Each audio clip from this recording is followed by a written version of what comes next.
to be with you all again. I hope you can all see the shared screen that should say Music and Worship, Session 4, Restoration and Decay, the long 18th century. So it's hitting 7 o'clock, so let's kick off.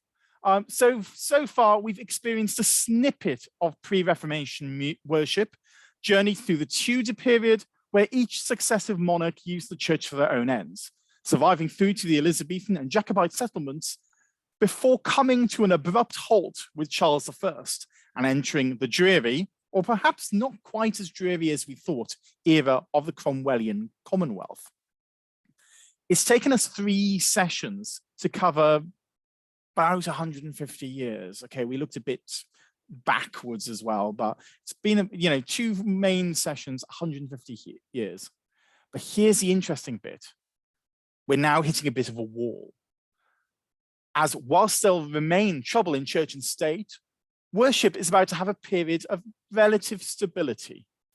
We're going to see a short resurgence, albeit with less success, in both music and worship, before we enter a rather stagnant time for worship, but a period of intense highs and lows for music.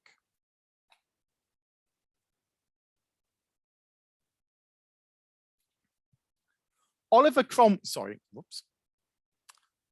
Cromwell's death in 1658 returned tumult to England. His son, Richard, succeeded as Lord Protector, but having little to no support from within the Parliament or army, Richard was deposed and the role of Lord Protector abolished.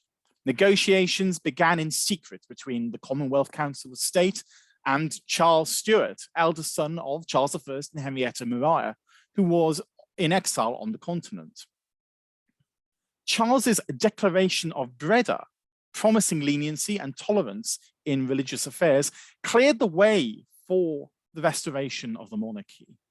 On 8th of May, 1660, Parliament proclaimed that Charles had immediately succeeded his father upon his execution on 30th of January, 1649, and as such had been Charles II since that date. The historian Tim Harris describes the situation as, constitutionally, it was as if the last 19 years had never happened. This collective forgetting was described by some as a divinely ordained miracle, but can certainly be seen as vindication for the twin pillars of establishment and order, the crown and the church. Charles's return on 29 May 1660 was remembered for many years as Oak Apple Day, a day which required prayers and thanksgivings in special forms of service until suppressed by Queen Victoria. Charles II's coronation at Westminster on St. George's Day, 1661, returned the king rightfully to the throne. The choice of date, however, is interesting.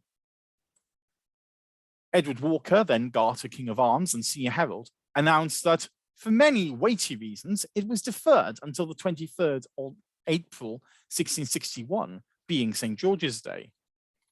It's clear that the organizers wanted to celebrate not only the return of a king to his kingdom, but also of the returned order within the Kingdom of England.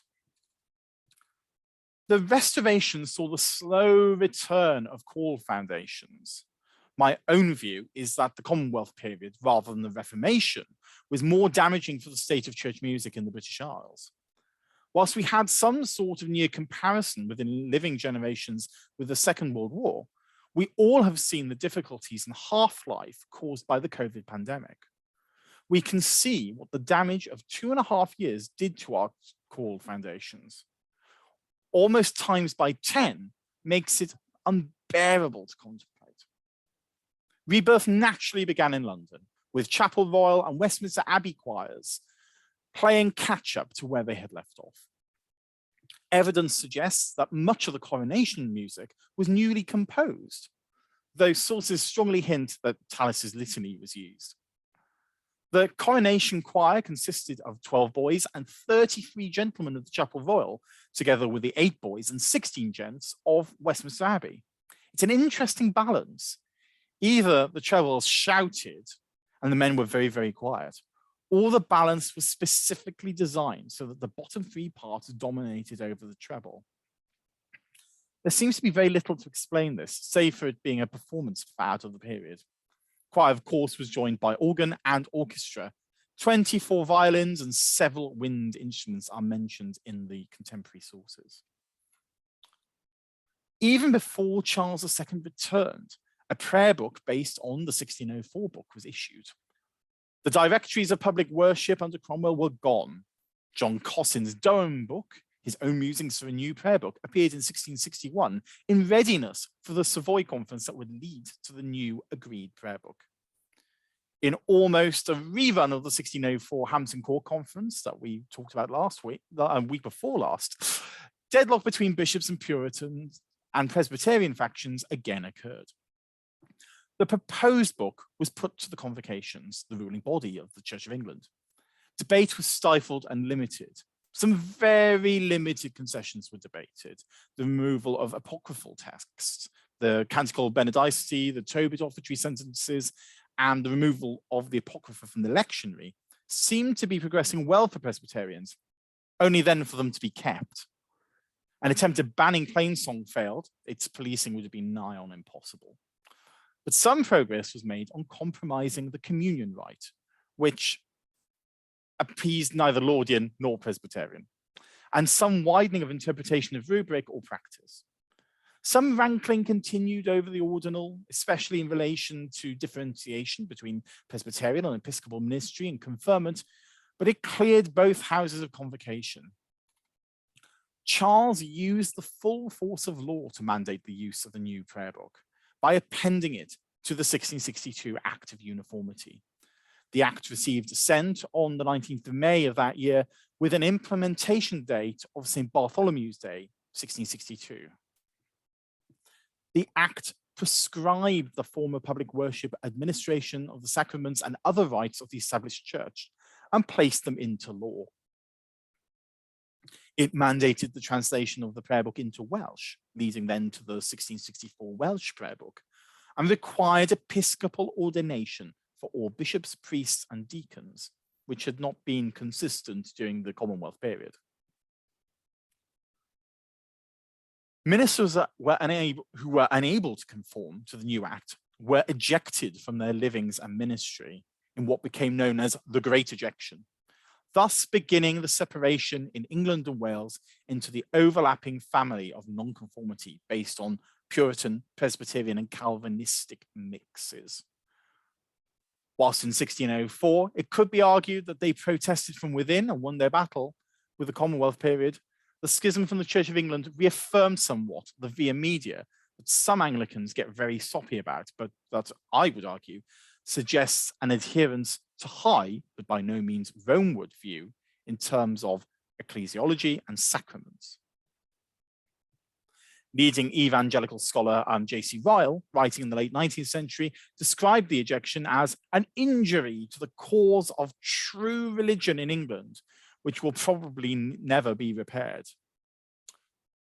So whilst we'll see later a further schism, intended or not, by the adherents of the Wesleys, we can note that the nonconformist rejection was treated differently than the Methodist split, as the later split was less brutal.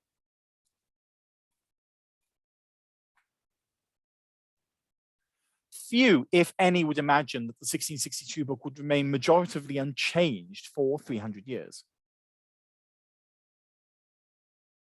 It isn't that there weren't minor attempts, but as Thomas Bliss wrote in The Beauty of Holiness in the Book of Common Prayer in 1716, and now what remains but that we rejoice and joy together in our exceeding great happiness, and that in the best of things, our religious worship and happiness far superior to what other churches and sects enjoy, or rather fancy they enjoy.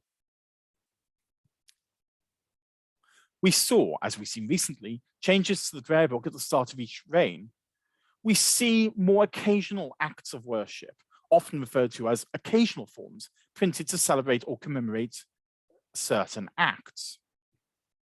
Geoffrey Cumming noted that the list of these he consulted in the British Library Catalogue read somewhat like a regimental battle honours list. For instance, for the prosperity of the Christian arms against the Turks, and especially for the taking of Buda in 1686?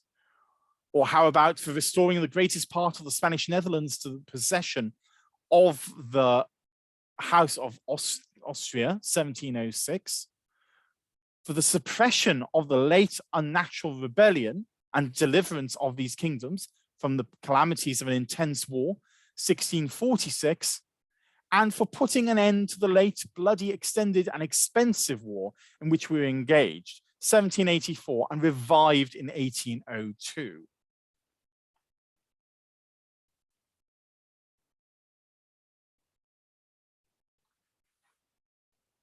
Worship-wise, we see some continuation in limited and quiet ways. The liturgical practices of the Lordians returned, but throughout this period, we see a comfort develop that led, like so much within the rest of the church, to a malaise and slovenliness that is only truly challenged by developments of the 19th century. And thank you, Michael, for raising that. I hadn't pressed share. So you hopefully should see on your screens now the slide Return to Common Prayer, which has the list of acts of worship, of occasional acts of worship from 1686 that were appended to the prayer book. But what about the music?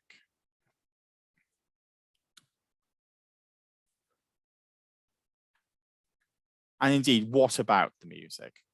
So our worship is restored. Well, certainly at the Chapel Royal, they try to get the music back up to speed pretty damn quick. Under Henry Cook, the first master of the children, post-1660, the choir were in capable hands. A captain in the royalist forces, he studied singing in Italy in his youth, after having served as a chorister in the Chapel Royal himself. As had happened in the Tudor period, the press gang was brought back, although it's likely that Cook had to do a lot of work to get the boys into shape. Indeed, Cook seems to have grown notorious for his training of trebles, and some of his choristers went on to compose and perform as musicians. The children, of course, were joined by the gentlemen of the Chapel Royal. These men were virtuosic musicians, singers, organists, and composers whose association with the court brought prestige, and for those based in the country, a base and circle in town. But as ever, these things aren't ever straightforward. Whilst these men were happy to demonstrate their virtuosity, they were less content with the haphazard way in which they were remunerated. When Henry Cook himself died, he was owed £500 in stipend from court. It's hard to understand these days, but the gentlemen of the Chapel Royal at that time had a prestige and performing power akin to Italian opera stars. They were the doyens of their art and wider music, and boy, did they know it. The era is fortunate that so many rich and talented composers emerged out of this chrysalis. Many of the composers of the age came out of Chapel Royal stable, but save for some small exceptions, most were independent of either church or court. It was an era both of looking forward and, of course, for church musicians, conservatism. We have, of course, Captain Henry Cook, but also his choristers, Benjamin Rogers, Christopher Gibbons, the son of Orlando, George Jeffreys, Matthew Locke, Robert Creighton, and Henry Aldrich, Pelham Humphrey, Michael Wise, who led a very short life. It was ended by a brawl, and he was stabbed. He composed about 36 anthems and a number of services.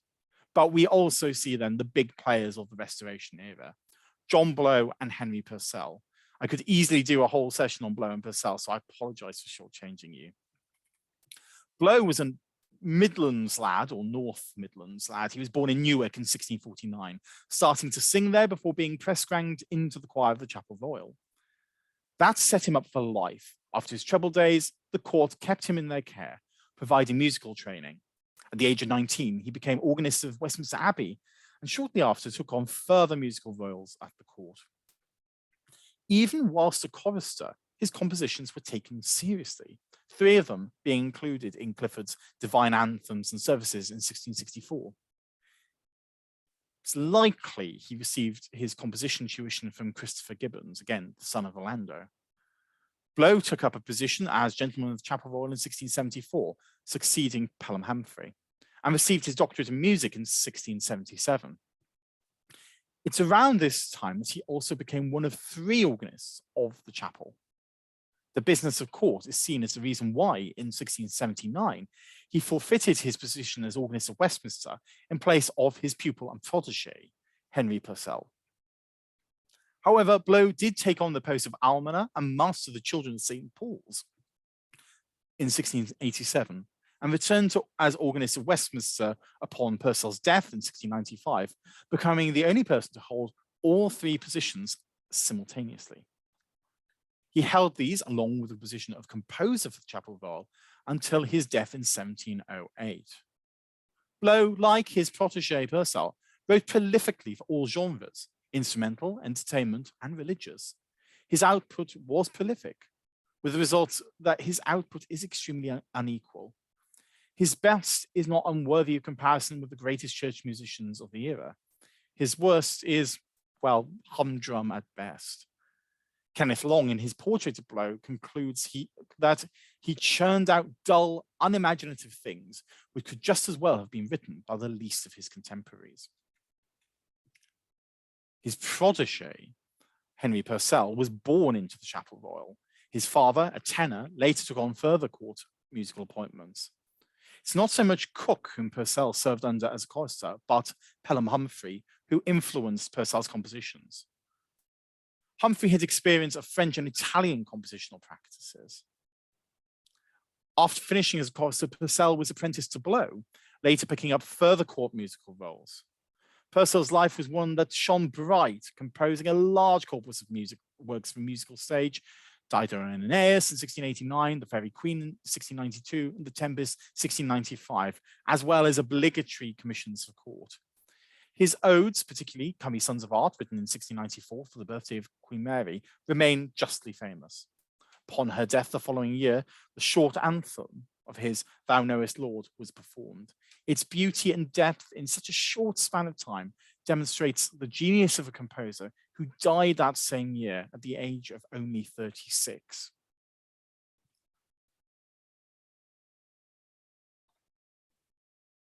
Blow, Purcell, and most of the composers of the era knew how to indulge their stars, their gentlemen, because quite a few of them doubled as singers too. This indulgence, the verse anthem, epitomized the era. To a lesser extent, we'd seen this in the Tudor period, but now it's been taken to new heights. Compared to the more usual full anthem, these verse anthems allowed for the presentation of biblical texts in an expository way, in a virtuistic manner by a soloist, duet, or trio. The chorus, the choral section, often opened or closed the work. Allowing the work to be split allowed for manageable rehearsal and for the management of extremely large egos. So if you think back to our last session, we looked at it was Orlando Gibbons. This is the Record of John. Think of that on steroids. Purcell and Blow really just nuke it. So you now get, rather than just a couple of lines of solo and a ditty chorus, you get mega meaty solos, and then some nice little ditty choral writing that kind of re-emphasizes the last few lines, but nothing major. It is about the soloist, it's about the performance. And our case study for this is going to be Henry Purcell's Rejoice in the Lord Always, the bell anthem. And I'm just going to look really unattractive on camera and put the link to that for you in the chat, so you can watch that later.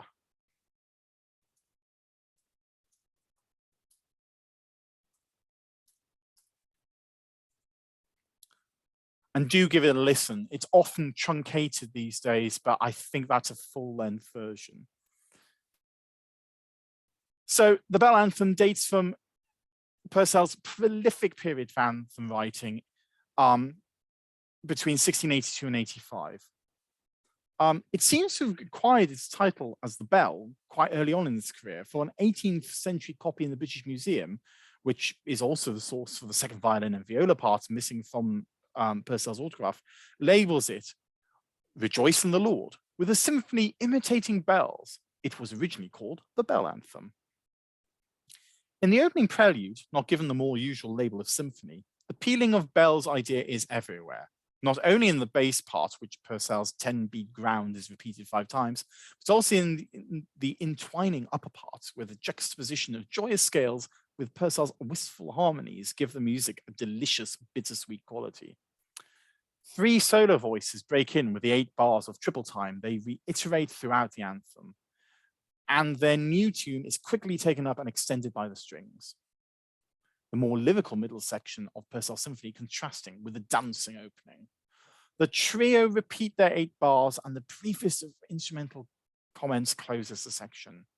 The soloists call that "your moderation be known unto all men," and the choir cheerfully join in again, their rejoicing interspersed with the solo trio's exhortation, "and again."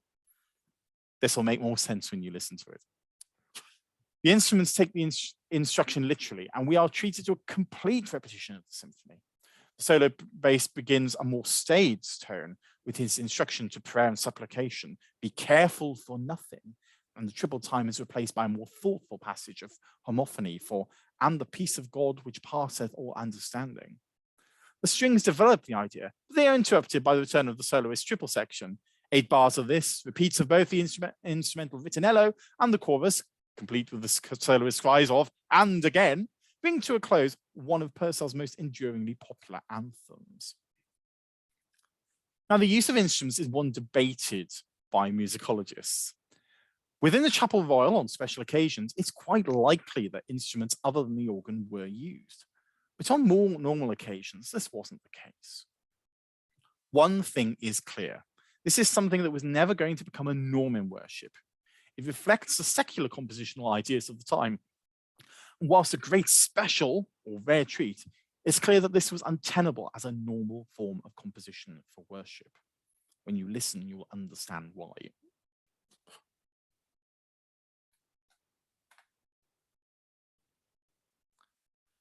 Whilst the anthem became the art song of Anglican choral worship, the choral service, the canticles, sadly didn't develop in the same way. After the early advances made by Morley, Tompkins, Wilkes, and Gibbons in the development of the verse service prior to the Commonwealth period, the composers of the Restoration reverted to the short service model, mainly written in block harmony, adhering to Cranmer's "to every syllable a note" ideal. Even when verse are introduced, it's always as a trio or quartet, often that can be sung unaccompanied. Organ interpolations are reduced, and on the whole, the solo of the anthems is not followed in the canticles. One theory for this is that composers of the period felt that trying to outdo the previous generation's composers were nigh on impossible. Why mess with perfection? So canticles of the Tudor and Jacobean period were retained, whilst the then modern settings were pretty dull. Much of what we know about this period, and indeed what we know about past sessions, is incredibly London-centric. London has, within England and later the United Kingdom, always been a different country. Things are indeed different there because of the concentration of power and patronage. We know some of what happened in regions of the kingdom, but record keeping is often severely limited. Rebuilding choirs post-1660 was difficult the further you got away from population and cultural centres. In Wales, the choir of St. David's Cathedral attempted to reform and had returned to duty within about 4 or 5 years. The choir at its not so near neighbour Llandaff, in now Cardiff, remained fragmented and occasional well into the 19th century. As we encountered in the Tudor and Jacobean period, church musicians were still, at best, interesting, and at worst, scoundrels. We see the Durham organist of the period, Richard Hutchinson, break the head of one of his singing men with a candlestick, wounding him dangerously. We learn of Mr. Mudd of Lincoln, who shewed the effects of his last week's sipping, for when Mr. Joynes was in the midst of his sermon, Mudd fell a singing aloud insomuch as Mr. Joynes was compelled to stop and silence him. At Gloucester, the organist Stephen Jeffreys was admonished for manifold neglect and unreasonable absence. Some time later, he brought the ire of his chapter when, immediately following the blessing, played upon the organ a common ballad, to the great scandal of religion and grievous offence of all good Christians. It was that scandal that Jeffreys repeated it after evensong that day. Yet all these musicians retained their posts, albeit having received a stern admonishment. A sadder case is, of course, the one of Michael Wise, who was murdered whilst engaged in a brawl with city watchmen. These occurrences were rarely tragic, but misbehavior was regular. Perhaps it's just as well today's cathedral HR departments often are unaware of the history of the buildings or their previous post holders. Whilst behavioural standards had not improved post-restoration, neither had the plurality of posts. Many musicians held posts both in London and the Shires, often having a semi-permanent deputy there and a less regularly employed deputy in London. But this tactic wasn't only enjoined by musicians. Clergy were far and above the worst culprits for pluralism. Mormon, writing in his History of the Church of England, commented that pluralism, non-residence, nepotism, sinecures, all flourished with disastrous results for the spiritual life of the church. This explains why things went south post-restoration and the long 18th century that we're going to desperately skim over here. But because you think it was all doom and gloom, there were flickers of hope. There were developments in English organ building. Much catching up was needed compared to their continental counterparts. The state of instruments at the restoration was undeniably bleak. A number of builders were operating, but the two big beasts were Renatus Harris and Bernard Smith, often known as Father Smith. Harris and Smith both learnt their trade on the continent, Harris in France, Smith in Holland. On return, they became bitter rivals, but their organs were dissimilar. Their competition, however, ensured the development of English instruments over the next 2 centuries.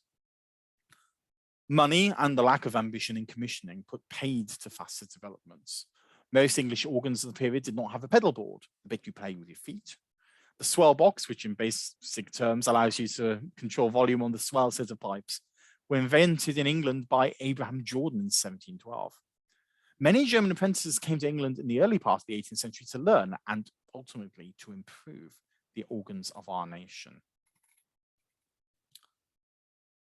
Whilst cathedrals were sizing up their organs, parish churches had to make do and mend.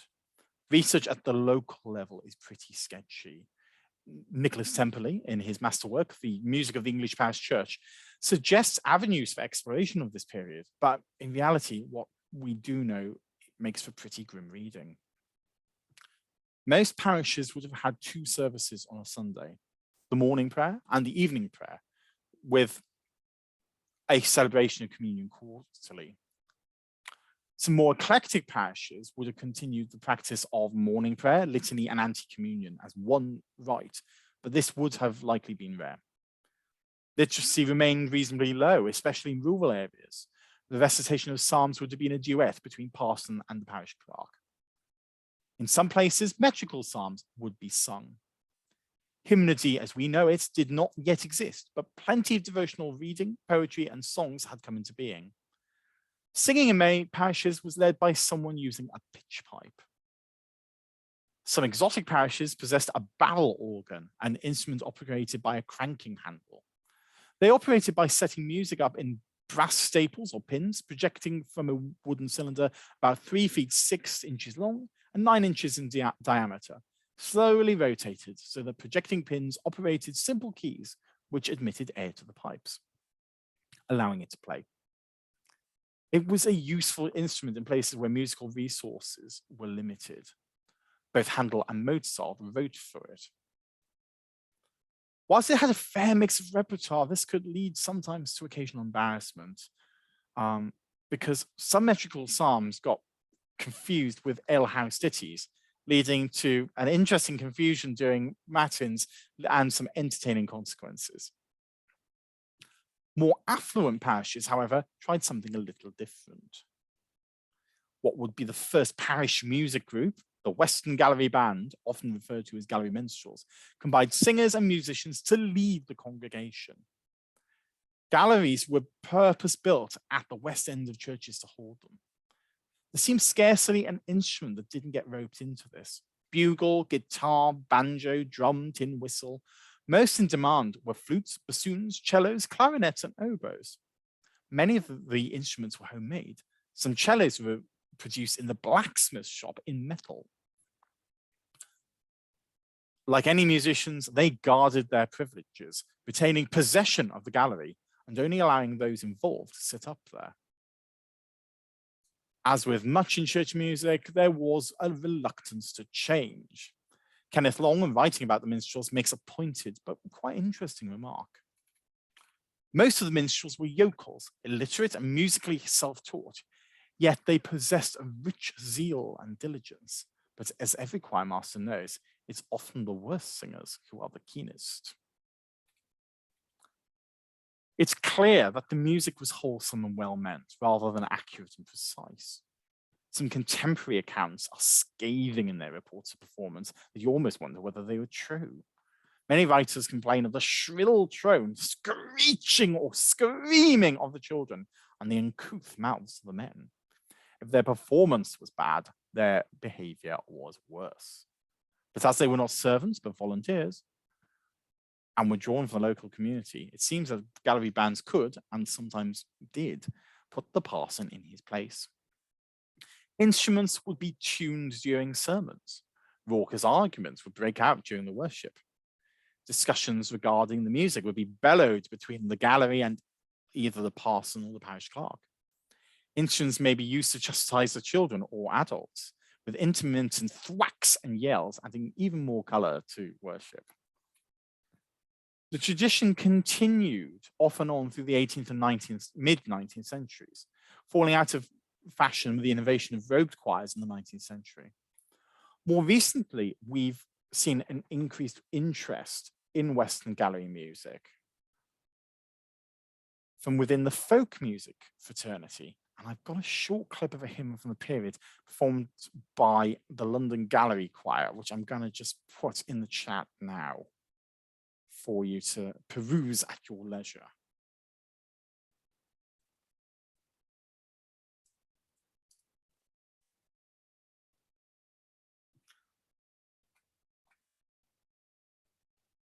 One continuing legacy of this period is Anglican Chant. History is still unclear how it's actually developed, though. Some believe its continuation to be of Gregorian chant, but one that evolved into four-part harmony. We do have, for instance, examples in Lowe's A Short Direction for the Performance of Cathedral Service in 1661, Clifford's Divine Services and Anthems in 1664, and Playford's Order of Performing the Divine Service in 1679. The idea of chanting has been a movable feast. Whilst now we are used to a more conversant manner of pointing text to chant, earlier chants were more rhythmic, standardized bar lines, regularized the meter, but brought unintended musical emphasis. By the mid-18th century, however, we see many of the chants in use today being included in William Boyce's collection, Cathedral Music. More work would be done on chant in the 19th century when worship and music again began to be taken more seriously.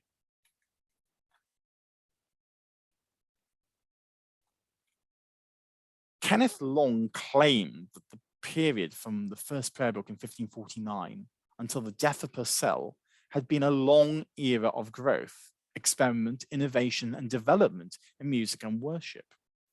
There's truth in that. But there were periods of rut and difficulty, even during the normal times. Whilst the 18th century is seen as a period of enlightenment, a time of growing knowledge in sciences and arts, for music and worship, it's just a bit dreary. For it's this period where, as will be characterized a century later by Trollope in his Chronicles of Barsetshire, that the rot within the church set in. This was the high era of pluralism. Bishops and clergy collecting posts and servicing the one that gave them the best chance of preferment, or more often of a quiet life. When leadership is lacking, the whole edifice goes astray. There is some, sorry, I've missed a line out there. After golden era of composition, a second period dominated by and a second period dominated by Purcell, church music really fell into the doldrums. There are some acceptable works by William Crotch, now known more for Anglican Chant, Maurice Green and William Boyce, but they weren't really the leading lights of their generation musically.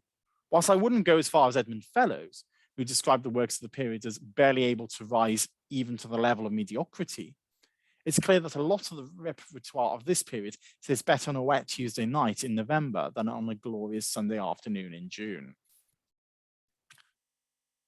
We see contributions to repertoire from composers of note, such as George Frederick Handel, but these are specific commissions for specific occasions and not general repertoire.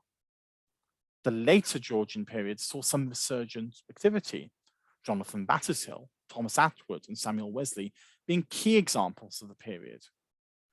A melting pot of Italian monody and Baroque stylism continued to influence it. We see in Battershill, Atwood, and Wesley composers looking again to the continent. Wesley saw himself as a disciple of Bach, but none of them could be described as forward-looking.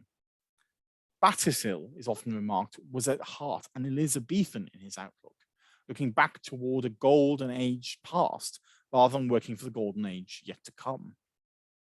Atwood studied under Mozart in Vienna, but the spark of genius that the master continually showed sadly passed dimly to his English pupil. Works of the era are often seen as a bit weedy. Some have some rather pretty tunes, take Maurice Green's Thou Visitest the Earth, which always reminds me of a bit of a country entertainment rather than a devotional work. But many are harmonically weak, aiming, as all musicians must, for popularity in the present rather than in the everlasting. It's in this period that the second wave of dissent within the established church led to partisanship, schism, and the red lines that eerily are reminiscent of the past, fortunately sans the genocide, and whose unintentional tentacles have created a legacy that we still wrestle with today. John Wesley's Methodists were never meant to be a schismatic group. Indeed, Wesley himself was at pains to do whatever was necessary for his group to remain within the Church of England. But even as far back as 1746, Wesley was beginning to gain an independent understanding in relation to apostolic succession and ordination. By 1784, towards the end of his life, he had laid hands upon others in an act of ordination. It was clear that by these acts, it would be highly improbable for the Methodists to remain within the Church of England. However, even at the end of Wesley's life, he still clung on to the belief that his group's acts of worship were supplementary to those contained within the Book of Common Prayer, and held a high view of Holy Communion. However, this was not enough to hold Methodists within the fold. Coupled with the Calvinistic viewpoint of George Whitefield and the Countess of Huntingdon, Methodism, in some ways accidentally, removed itself from the Church of England's fold.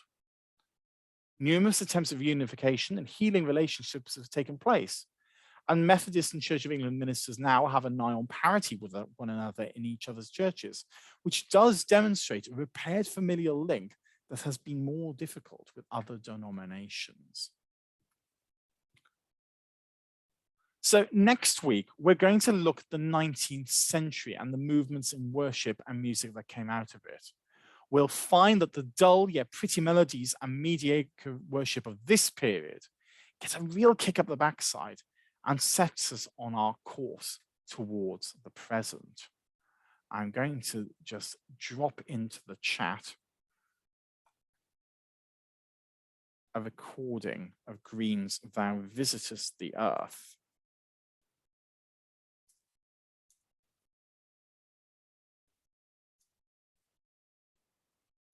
And as you'll hear in that, it is a very pretty tune, but that's about it.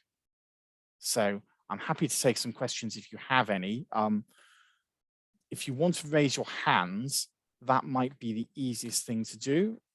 If we've not got any questions, Oh, have we got, hello, Charlotte. Hello, it's not a question, it's just an well, not even an observation. Last week, I feasted on BBC Radio 3 Sounds on iPlayer, Composer of the Week, and it was all about England's golden age. Right. And it was 4 or 5 beautiful programmes presented by Donald MacLeod on Radio 3, and it was really quite joyous. And he sort of romped through everything that you had done, and it was wonderful. And what was even more glorious was I didn't appreciate that Thomas Weeks had been the organist at Chichester Cathedral. He had. In his drunken stupor one day, he urinated all over the dean in Yes, that's Father Daniel and I have joked about that. And I do ask him often if he's got a brolly in his stall. But that, yes, Chichester are lucky because obviously they had a very good and diligent chapter clerk who kept records. In some places, they've blacked that stuff out or they've crossed it out, so it's very difficult to actually read it. But you know, musicians were the bad lads, really. I suppose they're kind of was akin to, you know, and this is slightly off topic. I've done quite a lot of research into St. David's separately, in St. David's Cathedral in Pembrokeshire, and there and in the 70s, their organist of the period, Peter Borman, did a very candid broadcast for BBC Wales, which I don't think any dean and chapter would allow an organist to do these days, because he really did go quite far in putting things to rights. And it, you know, there wasn't a gloss; it was very candid. And it's on YouTube. I might try and dig it out and share it with you because it's comic. But Peter in it compares himself to being a laborer, a workman. Like, we always think of musicians as artists and, you know, refined, but actually, you know, you can see that people like Wilkes, you know, they were on the pop quite heavily, you know, a lot like, you know, the stonemasons and the glaziers, and you know, there was a lot of overlap. And I think, you know, it's one of those things that I think we've been taken in with for the last century, is that musicians have been highly educated, middle class people. And again, that comes back to the London centric narrative, because of course all of those would be, but out in the sticks, that was less so. And, you know, especially people like Wilkes, who were kind of, you know, sowing their oats and, you know, cutting their cloth in places like Chichester, there would be a roughness to them. And, you know, there still is a roughness to quite a lot of musicians. So you have to be tough, you have to be resilient. We're a lot better behaved than we used to be, but let's hear it. but you know, but you know, it's not surprising. And you know, it is that thing that we come back to again and again, that musicians are grating with this, you know, because clergy always were sort of graduate level, especially in the cathedrals, or they like to pretend they were. So they kind of operated in this middle zone where they were craftsmen, but also had this kind of class issue being pulled. And I think it would be very interesting. It will be interesting. I'm sure someone will, and already has done studies into this, to look at kind of identity of musicians and how that evolves. Because I think musicians have this kind of, I think we like to think of you know, people like Wilkes and Gibbons and, you know, Michael Wise and all those, like our organists of today, who might like a, you know, a fizzy lemon or sherbet at Christmas, but you know, but they're not as but I don't think they are. I don't think they're as refined or as middle class or as well educated or as, you know, I think they are much rougher. I think they're much, you know, much more I'm trying to find a nice word. I think there's more steel to them. I think there's a bit of a coarseness that just would not be acceptable in the 20th and 21st century cathedral. Thank you. They're very welcome. Does anyone want to jump in or add anything to that? It's always nice to not have questions, but if there's something you want to ask, or you just have a genuine thing from a couple of sessions ago, please do ask, because it would be great to try and clear up any kind of questions you do have. But if you don't, I'm also very happy with that, and happy to call it a night here. So thanks everyone for coming. I really appreciate it.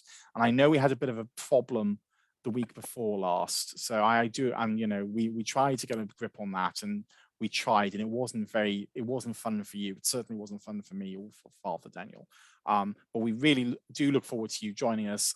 Same time, same place next week at 7, where I'm going to try and go through the 19th century and talk a bit about the music and the worship. It is going to be, sadly, it isn't going to be massive depth, because people have written books on the worship of the Oxford movement. So it is going to be dipping and trying to kind of sew it together. But I really look forward to seeing you all and talking to you again then. So until then, have a great week and take care. Thank you.